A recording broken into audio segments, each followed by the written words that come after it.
자, 오늘 오후에 하나님 말씀 보겠습니다. 룻기 1장입니다. 11절부터 15절까지입니다. 다 찾으셨습니까? 제가 읽겠습니다. 나오미가 말하기를 내 딸들아 돌아가라. 어찌하여 너희가 나와 함께 가려느냐? 내 태에 아직도 아들들이 더 있어 너희 남편이 되겠느냐? 내 딸들아 돌이켜 너희 길을 가라. 나는 너무 늙어서 남편을 둘 수 없도다. 설령 내게 소망이 있어 오늘 밤에 남편을 두어 아들들을 베었다 하더라도 너희가 그들이 자랄 때까지 그들을 위하여 기다리겠느냐? 너희가 그들로 인하여 남편 얻는 것을 그만두겠느냐? 아니라 내 딸들아 주의 손이 나를 치셨으므로 내가 너희로 인하여 마음이 심히 아프도다 하니 그들이 목소리를 높여 다시 울더라. 오르파는 시어머니에게 입맞추었으나 룻은 그녀에게 붙는지라. 나오미가 말하기를 보라 네 동서는 자기 백성과 자기 신들에게로 돌아갔느니라. 너도 네 동서를 따라 돌아가라 하니 그리스도의 사랑이 우리를 강권하시느니라 이런 말씀이 있어요. 고린도후서 5장 14절에 그리스도의 사랑이 우리를 강권한다. 그러면 그리스도의 사랑이 우리를 강권한다면은 그렇다면 마귀는 어떨까요? 마귀는 주님을 모방하는 자거든요. 그렇다면 마귀도 우리에게 강력한 권고를 하는 것은 당연하지 않겠어요? 그래서 오늘 설교 제목이 마귀도 우리를 강권하는가? 마귀도 우리를 강권하는가입니다. 저는 이 본문, 오늘 본문의 말씀을 가지고 좀 비유적인 설교를 하고자 합니다. 이방 여인이었던 이 룻이 룻의 사랑 얘기, 보아스와의 사랑 얘기를 하고자 하는 것이 아니라 시어머니와 두 며느리의 대화를 통해서 마귀가 어떤 역사로 어떻게 강권을 우리에게 하고 있는지 이런 것들을 좀 살펴보고자 합니다. 본문에 나오고 있는 이 나오미라는 여인은 참으로 박복한 여인이에요. 남편을 먼저 잃었다는 것도 그건 그렇다 치더라도 자식을 모두 먼저 보냈다는 것은 그 마음에 형언하기 어려울 정도로 아마 상실감이 매우 컸을 겁니다. 두 며느리도 마찬가지겠죠. 한 집안에 남자들을 모두 다 잃어버렸어요. 여자들만 남게 된 불행. 여러분 이처럼 큰 역경이 아마 드물겠죠. 매우 드물 겁니다. 이해를 돕기 위해서 이 본문의 배경을 조금 설명을 하겠습니다. 재판관 시대에 개역 성경에는 사사기라고 되어 있습니다. 재판관이에요. 재판 시대에 엘리멜렉이라는 사람이 있었어요. 베들레헴에. 그의 부인 나오미라는 여인이 부인은 나오미라는 사람이었는데 그들에게 두 아들이 있었어요. 1장 2절에 보면은 그들은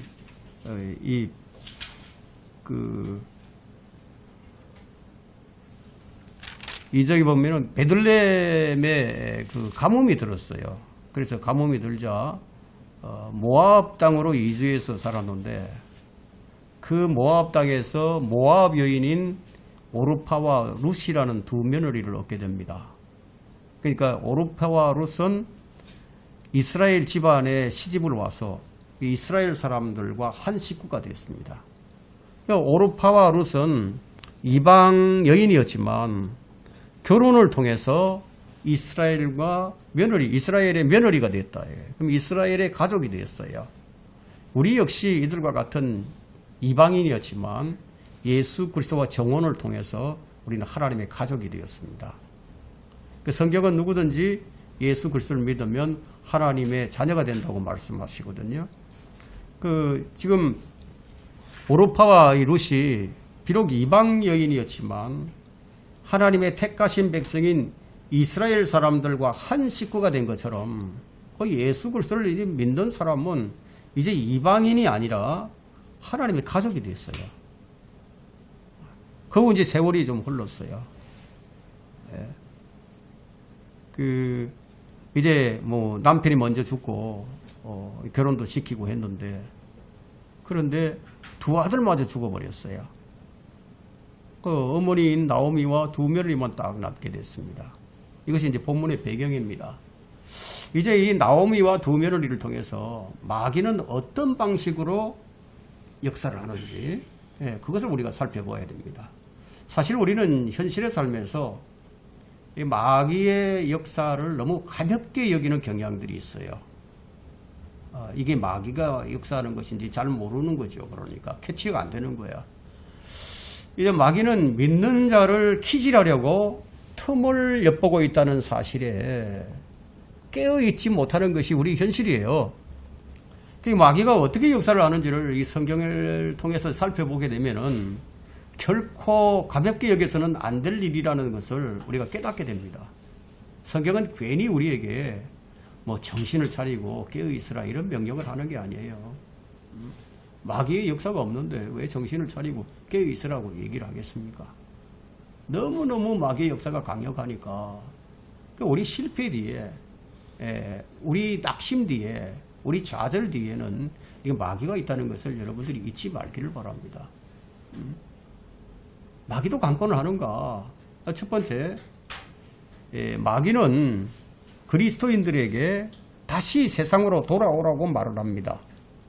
오늘 본문 6절과 7절을 한번 보겠습니다. 1장 6절과 7절에.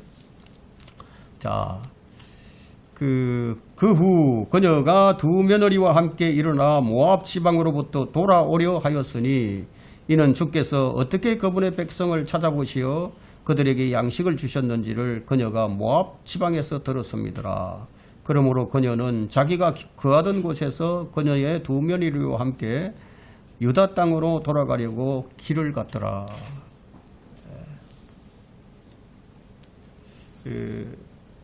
이 남편과 두 아들마저 이런 나오미의 상실감은 정말 극복하기 어려울 정도의 큰 상실감이 이제 분명합니다.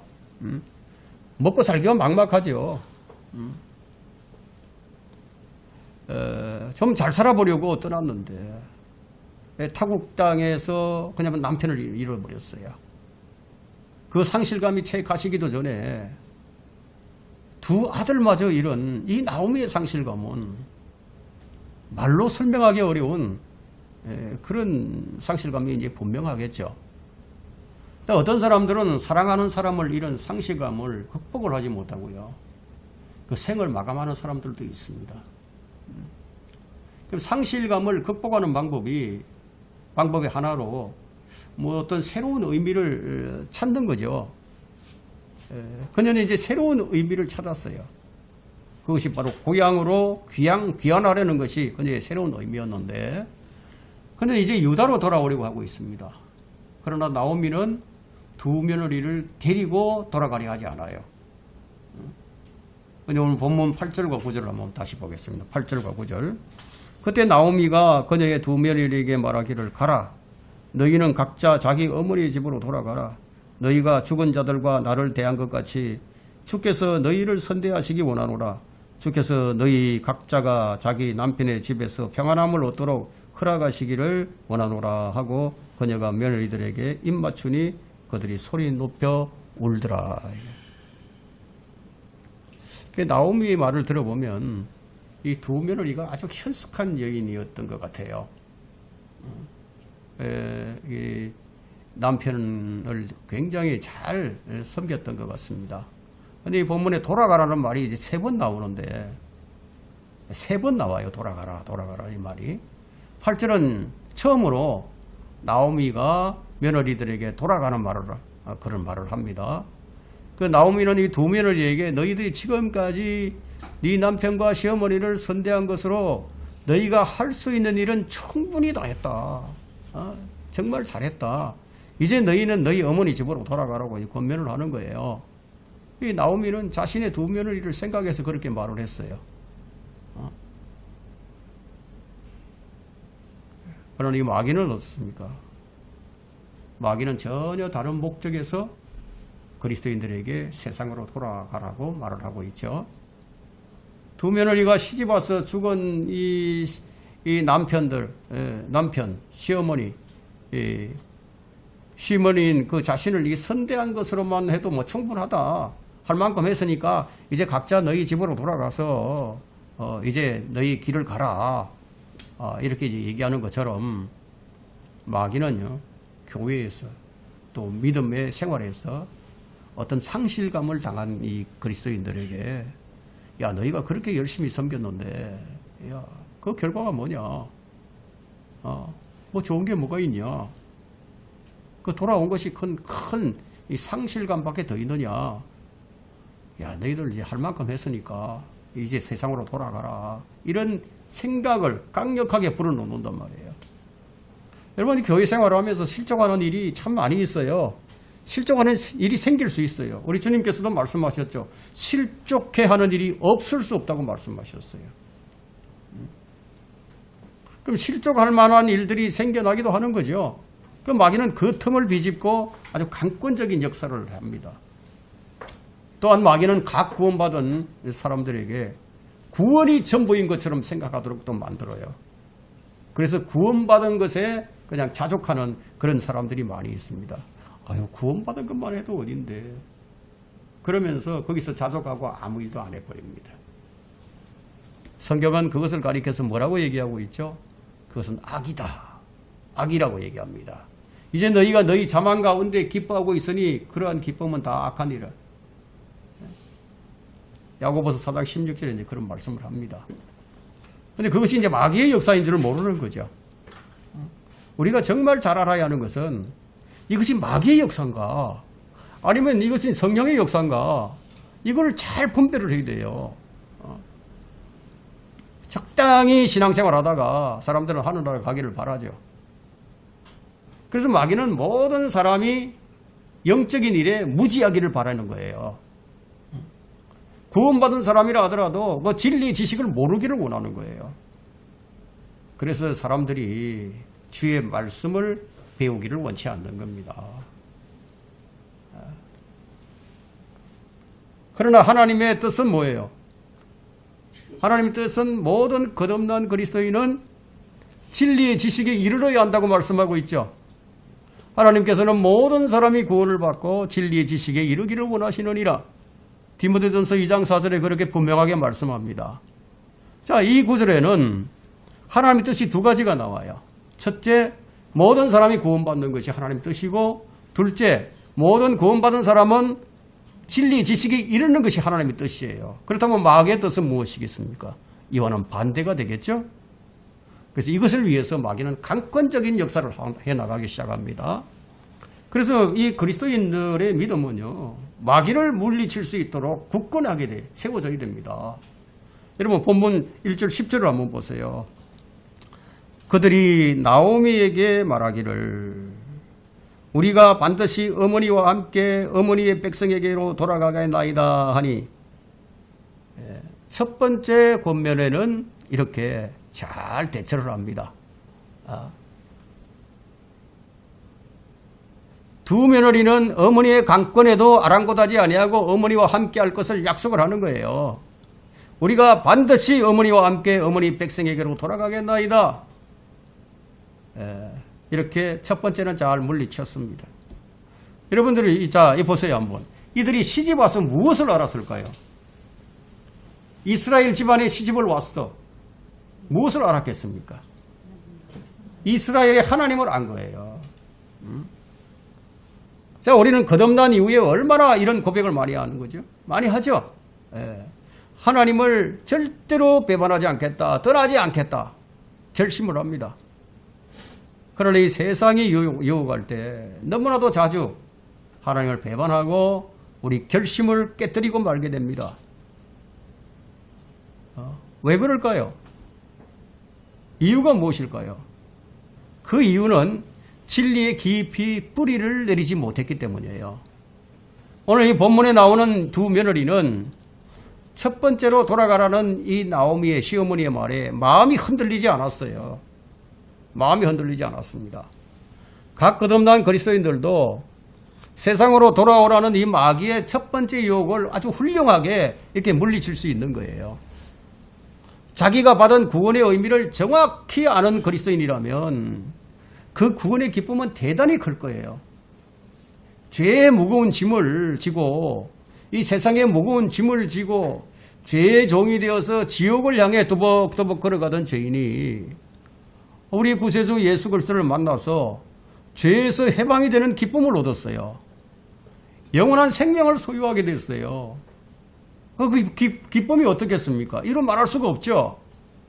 바로 이 순간이 마귀가 공격하는 때이기도 합니다. 마귀는 지난 6천년간 인간을 다뤄왔어요. 그 어떤 심리학자나 어떤 정신과 의사보다도 인간에 대해서 정확히 알고 있는 거예요. 인간의 심리를 너무 잘 알아. 그래서 이 그리스도인들에게 어떤 부분을 공격을 해야 그들이 쉽게 무너질 것인지를 너무 잘 알고 있다. 그러나 이 신실한 그리스도인들은요, 진리로 무장한 그리스도인들은 이 마귀의 공격이 아무리 교활하고 뭐 그런다 할지라도 믿음의 방패로서 다 쿨력이 막아낼 수가 있습니다. 마귀의 공격을 받을 때는 어떻게 되느냐? 우리의 믿음과 자신의 강한 의지로서 이겨내게 한다 이거예요. 예. 처음에는 이 두 며느리도 반드시 돌아가지 않겠다고 지금 말을 합니다. 우리 역시 마귀가 공격해 올 때 반드시 이겨내고야 말겠다는 이런 강한 의지가 있어야 된다 이거예요. 예. 정신을 차리고 반드시 죄를 짓지 않겠다는 결심을 하고 본문의 두 며느리처럼 반드시 어머니의 하나님과 함께 하겠다는 굳은 각오를 할 때 마귀가 어떻게 하겠습니까? 주춤하는 거예요, 마귀가. 그 말을 들으면. 우리가 이제 마귀에게 단호한 모습을 보이지 않는다면 결코 영적 전쟁에서 우리는 승리 못합니다. 그러나 마귀는요, 그리스도인들이 첫 번째 유혹을 물리쳤다고 해서 마귀는 결코 포기하지 않아요. 제차, 3차 계속 공격을 해옵니다. 예. 그리고 두 번째로 우리가 살펴볼 것은 마귀의 강력한 권고는 한 번으로 끝나지 않는다는 거예요. 11절 보십시오. 나오미가 말하기를 내 딸들아 돌아가라. 두 번째죠. 두 번째로 얘기합니다. 어찌하여 너희가 나와 함께 가려 하느냐. 내 태에 아직도 아들들이 더 있어 너희 남편이 되겠느냐. 응?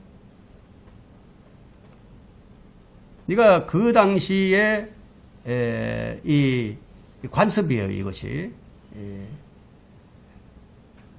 형이 죽으면 동생이 그 씨를 이어야 됩니다. 이렇게 해서 계속, 그래서 그것이 관습이었는데, 매우 이성적인 말로서 지금 나오미가 권면을 하죠. 나하고 함께 가봐야 너희들이 고생문이 훤할 텐데, 어찌하여 고생길로 접어들려고 하느냐.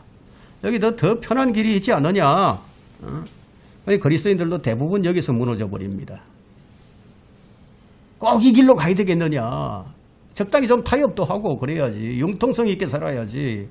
다른 길도 있지 않느냐. 서울을 가려면 뭐 직선으로 가지 말고 이거 돌아서도 갈 수 있는 거 아니냐. 이렇게 다가온단 말이에요. 첫 번째로 돌아가라는 이 권고를 물리친 두 며느리는 두 번째로 돌아가라는 이 말을 또 듣게 됩니다.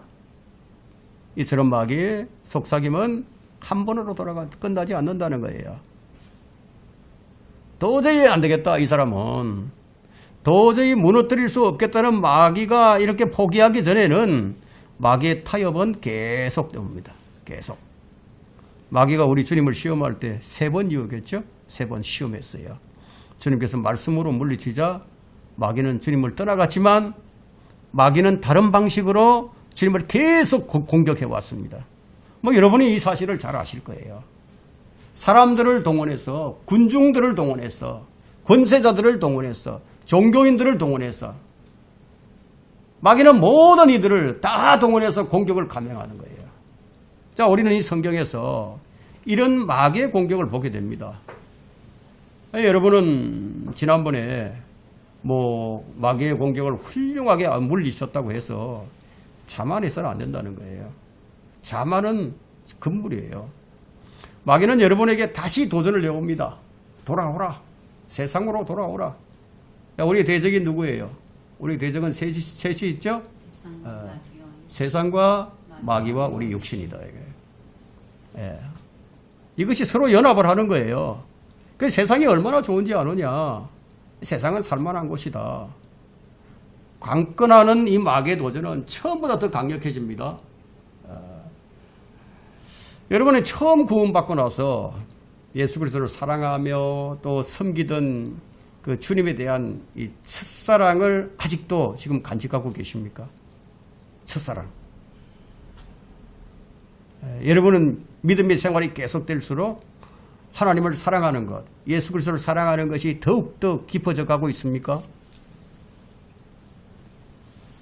이 세상에는 예수 그리스도에 대한 첫사랑을 저버린 그리스도인들이 참으로 많이 있습니다. 첫사랑을 잃어버린 교회는 에베소 교회였습니다. 이 에베소 교회는 거짓 교리를 잘 분별했어요. 성경적 교리를 지키는 교회였습니다. 그런데 첫사랑을 저버린 교회였습니다. 그 교회는 영적인 분별력도 있었어요. 성경적 지식을 갖춘 복이 드문 그런 훌륭한 교회였습니다. 그런데 그 교회는 사랑이 식어버린 교회였습니다. 이 혼탁한 시대를 살아가는 우리로서 영적 분별력을 갖추었다는 것이 얼마나 훌륭한 일입니까? 옳고 그름을 분별하면서 성경적 실행을 위한 교리적 뼈대를 세웠다는 것이 얼마나 자랑스러운 일입니까? 진리의 기치를 높이 들고 진리를 수호하면서 진리를 확산시키는 이 일이 얼마나 자랑스러운 일입니까? 하지만 성경은 이렇게 말씀합니다. 지식은 교만하게 하지만 사랑은 세워주느니라. 고린도전서 8장 1절에서 그렇게 말씀하고 있죠. 지식은 교만하게 하지만 사랑은 세워주느니라. 자, 이런 교회는 지식이 너무 충만해서 지식이 없이 행하는 교회를 눈뜨고 보지를 못해요. 그래서 교회 안에서 출애 공고문들이 가장 심심찮게 교회 게시판에 달라붙게 되는 거죠. 성경은 또한 지식에 대해서 이렇게 말씀합니다. 만일 누구라도 무엇이든지 안다고 생각하면 그가 마땅히 알아야 할 것은 아직 아무것도 모른다는 것이요. 고린도전서 8장 2절에서 그렇게 말씀하고, 이건 무슨 말씀입니까? 겸손하라는 거죠. 겸손하라. 여러분, 벼가 알이 다 차면은 벼가 고개를 숙여요. 그죠? 우리 그 지식으로 채워지면 이게 고개를 숙이는 거예요. 고개를 빳빳이 드는 것은 속이 비어 있다는 얘기죠. 그렇습니다. 지식도 잘못 사용하면은 다른 사람을 영양실족해 만드는, 영영이 실족해 만드는 그런 일들도 할 수 있다는 거예요. 만일 우리 교회가 첫사랑을 저버린다면 그럼 우리 교회는 에베소 교회가 되는 거예요. 성경대로 믿는 사람이 주님에 대한 첫사랑을 잃어버린다면은 그럼 어떻게 되겠습니까? 책망을 받게 되는 거예요. 주님께로부터. 어떤 책망을 받았는지 한번 확인을 해보겠습니다. 여러분, 요한계시록 2장 2절 한번 펼쳐보세요.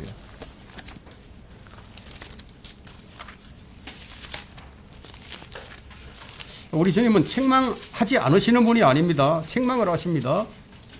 계시록 2장 2절부터 5절까지를 보겠습니다.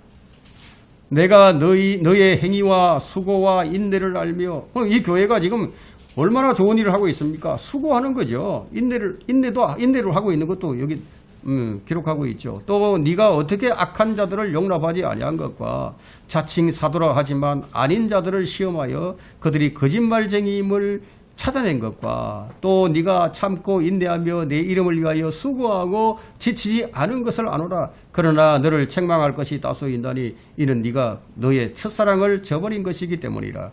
그러므로 네가 어디서 떨어졌는지를 기억하고 회개하며 너는 처음 일들을 행하라. 만일 그렇지 않고 회개하지 아니하면 내가 속히 너에게 와서 네 촛대를 그 자리에서 옮기리라. 에베소 교회는 아주 훌륭한 교회였습니다. 사탄의 계략을 알았어요. 누가 마귀의 종인지 영들을 분별했어요. 주의 이름을 위해서 수고를 하고 인내하면서도 지치지도 않았어요. 열성이 있는 아주 훌륭한 교회가 틀림없습니다. 그런데 바로 첫사랑이 사라져버린 교회였습니다. 자, 이런 말씀을 대할 때 우리는 무엇을 알게 되죠? 이것도 잘해야 되고 저것도 잘해야 한다는 것을 알게 됩니다. 둘 다 잘해야 된다는 거예요. 그래서 우리는 성경을 알아야 하고 올바른 해석을 해야 합니다.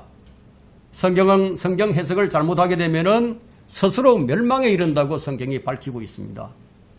근데 오늘날 교회마다 성경 해석이 제각각이에요. 뭐 목사들마다 해석이 다 달라져 버려요. 코에 걸면 코걸이고 귀에 걸면 귀걸이가 되는 성경을 자기들 마음대로 해석을 해버립니다. 그래서 베드로가 일찍이 이에 대해서 경고를 했습니다. 베드로후서 3장 16절에서 그의 모든 편지에서도 베드로가 바울 편지를 가지고 얘기합니다. 그의 모든 편지에서도 이런 것에 관하여 말하고 있으나 그 가운데는 깨닫기 어려운 것이 들어있어 무식한 자들과 경고하지 못한 자들이 다른 성경들처럼 억지로 풀다가 스스로 멸망에 이르노니라. 이런 일들은 옛부터 있어 왔다는 거예요. 구약 성경도 마음대로 해석하는 자들이 있었다는 거죠. 마귀가요, 성경을 너무 잘 알아요. 여러분보다 성경을 훨씬 더 잘합니다. 저보다도 훨씬 더 성경을 많이 알아요. 그래서 주님을 시험할 때도 마귀는 성경을 인용해서 시험합니다. 자, 오늘 이 본문 11절을 다시 봅니다. 자, 본문 돌아와가지고 11절에 내 딸들아 돌아가라. 어찌하여 너희가 나와 함께 가려느냐. 마귀는 성경을 인용하여 이제 타협을 시도해 옵니다. 당신은 어찌하여 예수 그리스도와 동행을 하시는가? 예? 왜 당신은 하나님의 일에 그렇게 열성을 내고 있는가? 다른 길도 있는데 왜 쉬운 방법이 있는데 굳이 그렇게 어려운 길로 가려 하느냐? 마귀는 이렇게 여러분들에게 도전을 해옵니다. 이건 타협을 제시하는 거죠. 예수 그리스도의 일에 열심을 내는 자에게는 먼저 마귀가 물리적인 방법으로 도전을 해옵니다. 물리적인 방법으로. 그래서 마귀가 욥을 영적으로 타락시키기를 원했을 때 무엇을 쳤는지 한번 보세요. 욥의 육신과 재물과 그가 소유했던 모든 것을 쳤던 것을 우리가 기억해야 됩니다. 그것은 하나님의 허락을 받고 한 일이었어요. 아주 이치에 오른 것 같고 듣기에도 그럴듯한 말로 권면을 해옵니다. 나오미가 뭐라고 얘기를 합니까? 내 태에 아직도 아들들이 더 있어 너희 남편들이 되겠느냐 하는 거예요. 따라와봐야 너희들은 영영 과부다 이런 얘기예요. 이 나오미 이 말은 두 며느리가 나오미를 따라와봤자 더 좋은 일이 없다는 거예요. 더는 생애 즐거움이 없다는 거예요. 여러분, 한 여인의 생애에서 배우자의 문제가 얼마나 중요한지 뭐 말로 설명할 필요가 없는 거죠. 아직은 자식도 없는 젊은 여인들입니다. 배우자는 하나님께서 둘이 하나가 되라고 말씀하셨던 대로 잃어버린 자신의 반쪽이에요. 그러므로 한 사람에게 있어서 배우자가 가장 소중한 거죠. 그 마귀는 오늘날에도 그리스도인들에게 이와 같은 방법으로 도전을 해옵니다. 마귀는 하나님의 일을 열심히 하면은 가장 중요한 것을 잃어버릴 수 있다고 불안감을 조성하거든요. 예, 불안감을 조성하고 겁을 줍니다. 물론 그것이 사실이에요. 마귀가 그렇게 할 수 있어요. 믿음이 약한 자들은 여기서 걸려 넘어져요. 믿음이 약한 자들에게 이런 구절들을 보여주면 두려워하는 거죠. 그 주님을 따른다는 것이 얼마나 어려운 일인지 주님께서 말씀해 주셨어요. 나를 따라오는 것이 얼마나 어려운 일인지 아느냐. 뭐 교회 잘 다니면 되는 거 아니냐. 뭐 다들 그렇게 생각하지만 그렇지가 않아요. 여러분 누가복음 14장을 한번 펼쳐보세요. 주님께서 뭐라고 말씀하고 계시는지. 요즘은 뭐 이 교회에서들 하는 얘기가 예수 그리스도의 제자가 되기 위해서 제자 훈련을 받고 그러는 사람들이 참 많은데 그 백날 제자 훈련 받아봐야 예수님 제자가 안 됩니다. 그럼 어떻게 해야 예수님이 제자가 되느냐? 누가복음 14장 26절 한번 펼쳐보세요. 26절. 야. 누가복음 14장 26절. 자, 찾으셨어요? 제가 읽겠습니다. 누구든지 자기 아버지나 어머니나 아내나 자식이나 형제나 자매나 정녕 자기 목숨까지도 미워하지 않은 채 내게로 오면 그는 나의 제자가 될 수 없느니라. 분명하죠? 27절 또 봅니다. 또 누구든지 자기 십자가를 지지 않고 나를 따라오는 자는 나의 제자가 될 수 없느니라. 없다고 분명하게 단정을 하고 있죠. 33절을 봅니다. 33절에 이와 같이 너희 가운데 누구든지 자기가 가진 모든 것을 버리지 않는 사람은 나의 제자가 될 수 없느니라. 이렇게 안 하면 제자 못 돼요. 제자가 안 되는 거예요. 그런데 뭐 제자 훈련 받으면 제자가 되는 거예요? 이 말씀에 따르게 되면 수많은 그리스도인들이 교회를 다니지만 주님의 제자가 아닌 채로 그냥 다니는 거죠. 이것은 주님께서 제자도에 관해서 말씀하신 거예요. 이런 결단이 쉬운 게 아닙니다. 주님을 진정으로 따르려면 이런 결심이 없이는 따를 수 없다는 얘기예요. 누구든지 예수 그리스도를 따르려면 자기를 부인하면 물론이거니와 자신의 모든 것을 다 버려야 된다. 여러분 보세요. 주님의 제자들이 어떻게 하고 주님을 따랐는지. 마태는요. 자기 직업을 버리고 주님을 따라갔어요. 세베대의 두 아들이 있죠. 세베대의 두 아들도 자기 아버지를 버리고 주님을 따라갔습니다. 마귀는 바로 이 그 점을 노리고 그리스도인들을 흔들어 놓죠. 그러면 여러분은 여러분의 가장 소중히 여기는 것을 포기하면서까지 십자가에서 우리를 위해서 피를 흘리신 그 고난을 당하신 분을 기꺼이 따라가면서 섬길 각오를 했느냐는 거예요. 그런 각오가 있느냐는 거죠. 마귀는 힘써 일하는 그리스도인에게 너무 많은 그런 힘을 낭비하지 말고 보다 쉬운 방법을 찾으라고 자꾸 타협을 해옵니다. 그래서 12절부터 13절을 다시 봅니다. 내 딸들아 돌이켜 너희 길을 가라. 나는 너무 늙어서 남편을 둘 수 없도다. 설령 내게 소망이 있어 오늘 밤에 남편을 두어 아들들을 배웠다 하더라도 너희가 그들이 자랄 때까지 그들을 위하여 기다리겠느냐? 너희가 그들로 인하여 남편을 얻은 것을 그만두겠느냐? 아니라 내 딸들아 주의 손이 나를 치셨으므로 내가 너희로 인하여 마음이 심히 아프도다.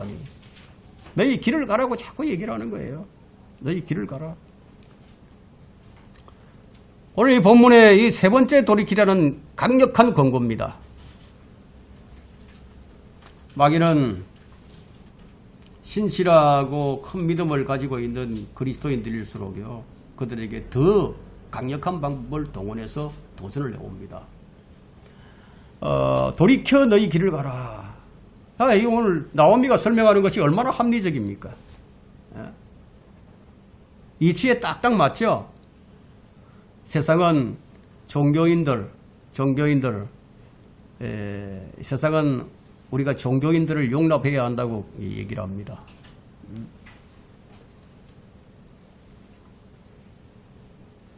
세상이 우리에게 뭐라고 얘기하는지 아십니까?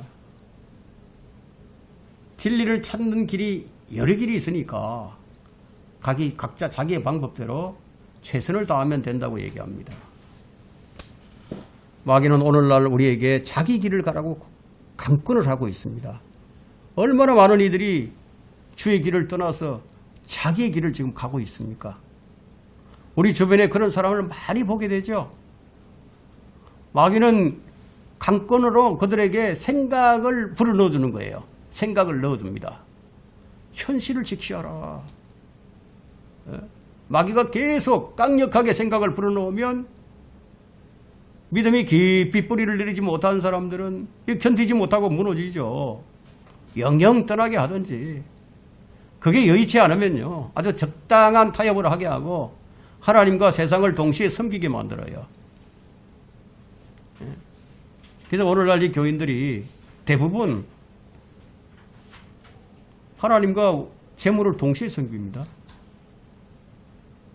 타협을 해버린 거죠. 그래서 마귀는 우리에게 계속 타협을 강요해 와요.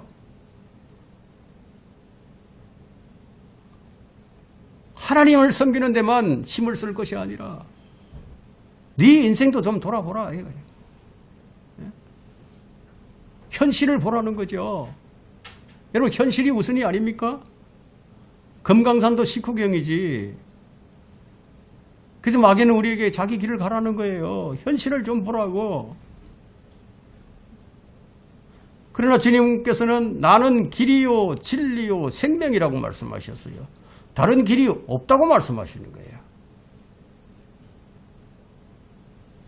예수 그리스도가 영원한 길입니다. 생명의 길입니다. 이 세상에 많은 길들이 있죠. 그렇다고 다 옳은 길이 아니잖아요. 어떤 길은 우리 눈에 옳게 보일지라도 필경 그것은 사망의 길이에요. 오직 예수 그리스도의 흘리신 피 뿌리진 길만이 죄인들을 영원한 생명으로 인도해 갑니다. 오늘 이 나오미는 정녕 내게 소망이 있어 오늘 밤 남편을 두어 아들들을 배웠다 하더라도 너희가 그들이 자랄 때까지 그들을 위하여 기다리겠느냐. 지금 말도 안 되는 소리를 지금 하면서 논리정연하게 며느리들을 지금 떨쳐내려고 하고 있는 거예요. 여기서 오르파가 무너져 버립니다. 오르파가 자기 길을 갑니다. 두 며느리에게 나오미가 내게 소망이 있어 오늘 밤 아이를 배웠다 할지라도 두 며느리가 그들이 자랄 때까지 기다려 줄 수 있겠느냐. 말도 안 되는 소리지만 얼마나 논리정연합니까? 그래서 자신의 미래를 생각하게 됩니다. 마귀는 이와 같이 정확한 논리로 우리에게 관건해 옵니다. 오르파는 시험을 통과하지 못했습니다. 여러분, 교회 시대는 밤으로 비유가 되고 있죠. 밤은 시험의 기간이에요. 찬란한 태양이 떠오르듯이 예수 그리스도께서 재림을 하시면은 밤은 끝이 나고 찬란한 아침, 낮이 되는 거예요. 그러면 여러분의 가장 큰 소망은 무엇입니까? 큰 아파트에서 한번 살아보는 것입니까? 아니면 자식을 성공시키는 것인가요? 이 세상에서 명예를 얻는 것인가요? 아니면 우리의 신랑이신 예수 그리스도를 공중에서 만나는 것인가요? 어쩌면 이 소망이 희미해 보일 수 있어요. 우리는 시험을 통과해야 합니다. 모든 그리스도인이 마땅히 바라야 하는 소망은 예수 그리스도의 재림이에요. 그런데 주님께서 곧 오시겠다고 했는데 좀처럼 오시질 않아요. 지금 나오미가 두 며느리에게 말했던 것처럼 마귀도 그리스도인들에게 뭐라고 얘기하는지 아세요?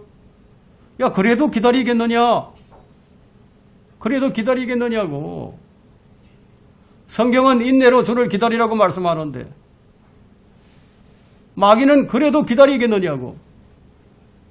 그래서 많은 이들이 성경의 경고에도 경고에 귀를 기울이지는 못하고 기다리다가 지쳐서 쉽게 낙담하고 세상으로 돌아가게 됩니다. 한 명의 그리스도인이 돌이켜서 자기 길을 갈 때 마귀는 뭘 얻게 되는 겁니까? 한 명의 아군을 얻게 되는 거죠. 마귀는 여기서 희열을 느낍니다. 다른 사람이 잘못되는 것에서 희열을 느끼는 사람들이 있듯이 마귀는 그리스도인들이 파멸의 길로 들었을 때 희열을 얻는 거예요. 아무리 훌륭한 그리스도인이라도 세상과 타협을 한다면 여러분 그리스도의 분사가 될 수 없어요. 세상과 타협한 그리스도인은 그때부터 마귀의 편에 서서 계속해서 아군에게 총질을 해대기 시작하는 거예요. 지금은 교회 시대의 마지막 때예요. 가장 지금 어둠이 짙어갈 때입니다. 여러분은 주님을 기다리다 지치진 않았습니까? 저는 이제 제 생각에는 이제 더 오래 기다릴 것이 없을 것 같아요. 왜냐하면 우리 주님께서는 재림의 문 밖에 지금 서 계시거든요. 너무 가까이 왔어요. 오늘 밤이라도 하늘 문을 여시고 오실 수 있어요. 그 정도로 가깝다는 거예요. 이제 하나님의 시간표는 거의 다 되었습니다. 이제 곧 하늘에서 여러분의 이름을 부르는 큰 음성이 들릴 겁니다. 마귀가 여러분에게 강권을 할 때 여러분이 이 복된 소망을 굳게 붙들기를 바랍니다. 영광의 왕께서 큰 상을 주실 겁니다. 세 번째 시험이죠. 이제 마귀는 어떻게 역사를 하느냐. 세 번째, 오르파는 결국 나오미로부터 설득을 당하고 말았습니다. 오르파는 결국 어떻게 했죠? 자신의 만족과 자신의 신에게로 돌아가 버렸습니다. 자기 민족과 자기 신에게. 본문 14절을 봅니다. 그들이 목소리를 높여 다시 울더라. 오르파는 시어머니에게 입 맞추었으나 룻은 그녀에게 붙는지라.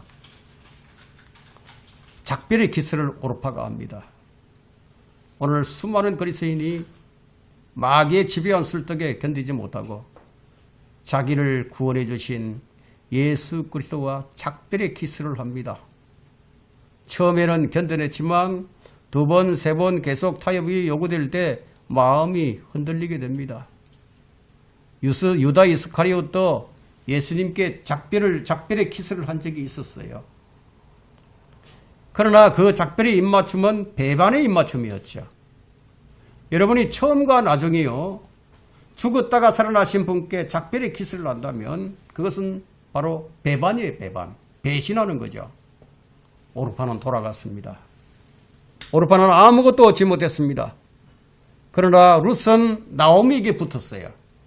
자, 우리는 바로 여기서 신실한 그리스도인과 그렇지 않은 사람의 차이를 우리가 발견하게 됩니다. 수많은 그리스도인이 자신에게 불행이 닥쳐올 때 그리스도를 떠나서 세상으로 나가버립니다. 그러나 하나님께서 기뻐하는 사람은 시련과 고통이 올수록 오늘 본문의 룻처럼 하나님께 밀착하는 사람이에요. 현실의 삶을 위해서 세상으로 돌아가는 것은 어리석은 짓입니다. 아침에 보이다 사라질 안개와 같은 것들에 마음을 빼앗겨서 주님을 배신하는 행위는 가장 어리석은 행위입니다. 이 세상은 그리스도인의 문제를 결코 해결해 줄 수가 없습니다. 그러나 자신의 모든 어려운 문제를 가지고 하나님께 붙는 사람은 복 있는 사람이에요. 그래서 룻이 복 있는 여인입니다. 룻은 지금의 어려운 환경을 개의치 않았어요. 어머니의 백성이 내 백성이 되고 어머니의 하나님이 내 하나님이 되시리다. 이 한마디의 결심이 그를 예수 그리스도의 계보에 족보에 이름이 오르는 쾌거를 이루게 됩니다. 믿음의 결심, 믿음의 결단은 참으로 중요합니다. 믿음의 결단을 한 사람의 생애에 하나님께서는 개입하신다 이거예요. 예? 개입하시고 관여하시면서 너무너무 기뻐하는 거예요. 반면에 그리스도인의 타협은 하나님을 슬프게 만들 뿐만 아니라 다른 그리스도인의 신앙을 망가뜨릴 수도 있어요. 주변에 있는 사람들은 망가뜨린다 이거예요. 한 명의 며느리를 돌려보낸 나오미는 계속해서 룻에게도 돌아갈 것을 권유합니다. 15절 한번 보세요. 나오미가 말하기를 네 동서는 자기 백성과 자기 신들에게로 돌아갔느니라. 너도 네 동서를 따라 돌아가라. 계속 강요를 합니다. 여러분, 함께 있던 동서가 자기 길로 간 것은 그야말로 룻의 그 마음을 막 흔들어 놓을 수 있는 사건이거든요. 여러분, 열심히 구령을 하고 하나님의 말씀을 공부하던 그리스도인들이 교회를 떠났을 때 함께하던 남아있는 그리스도인들의 마음이 낙담이 되겠죠. 낙담이 됩니다. 그러나 우리는 그럴 때일수록 마음을 더욱더 견고히 해야 합니다. 우리에게는 시련이 닥치고 동료 그리스도인들이 이 세상으로 돌아갈 때 우리는 우리의 신앙을 그때 한번 점검을 해봐야 하는 거예요. 룻의 신앙 고백을 한번 들어보겠습니다. 16절과 17절입니다. 룻이 말하기를 나로 어머니를 떠나라고 하거나 어머니를 따르는 것에서 떠나 돌아가라고 강권하지 마소서. 어머니가 가시는 곳에 나도 가고 어머니가 유숙하는 곳에 나도 유숙하리이다. 어머니의 백성이 내 백성이 되고 어머니의 하나님이 내 하나님이 되시리이다. 어머니가 죽으시는 곳에 나도 죽고 거기서 장사되리니 죽음이 어머니와 나를 떼어놓는 것이 아니라면 주께서 내게 벌을 내리시고 더 벌을 내리시기를 원하나이다. 여러분, 우리 인생에 이런 결단이 필요합니다. 우리 신앙에. 여러분에게 시련과 환란이 닥쳐오고 마귀가 계속해서 강권적인 역사를 할 때에도 여러분은 이런 고백을 할 수 있겠습니까? 주님께서 가시는 곳에 나도 가고 주님께서 유숙하는 곳에 나도 유숙하리이다. 주님이 내 백성이 되고 주님 백성이 내 백성이 되고 주님의 하나님이 내 하나님이 되리이다. 자, 이런 고백을 할 수 있느냐 이거야. 시련과 고통 중에도 이런 고백을 할 수 있는 그리스도인이 있다면 하나님께는 큰 기쁨이 되고 자랑거리가 되겠죠. 욥을 자랑했던 것처럼, 마귀에게 자랑했던 것처럼 자랑하시겠죠. 룻은 죽음이 갈라놓기 전에는 자신이 나오미에게서 떨어지지 않을 것이라고 했습니다. 그러나 주님과 우리와의 관계는요, 나오미와 룻의 관계가 아니에요. 주님과 우리의 관계는요, 뗄 수 없는 관계예요. 떨어지지 않는 관계예요. 예, 이건 정말 우리에게 주신 큰 복이죠. 여러분, 로마서 8장 38절부터 39절을 보시게 되면 제가 읽겠습니다. 자, 내가 확신하노니 사망이나 생명이나 천사들이나 정사들이나 권세들이나 현재 일들이나 다가올 일들이나 높음이나 깊음이나 어떤 다른 피조물이라도 우리를 그리스도 예수 우리 주 안에 있는 하나님의 사랑에서 떼어놓을 수 없으리라. 못 떼어놓는다는 거예요. 죽음도 우리 주님과 우리의 관계를 떼어놓을 수가 없어요. 이런 관계를 가진 우리가 아니 룻과 같은 고백을 못한다면 그래가지고 어떻게 그리스도인이라고 얘기할 수 있겠어요. 시험은 계속 닥쳐오는 거예요. 우리는 시험을 계속 이겨내야 되고 마귀가 불어넣는 이 타협, 이 생각에 타협하지 않아야 된다 이거예요. 우리는 매 순간 신앙 고백으로 다짐을 해야 됩니다. 이와 같은 신앙 고백으로. 예배가 끝날 즈음에 여러분 마음의 결심을 주님께 표명을 해야 된다는 거예요. 이렇게 살겠습니다 하고 말씀을 정리하도록 하겠습니다. 우리가 가장 경계해야 될 것은 뭐냐? 타협입니다. 타협. 마귀는 계속 타협안을 가지고 옵니다.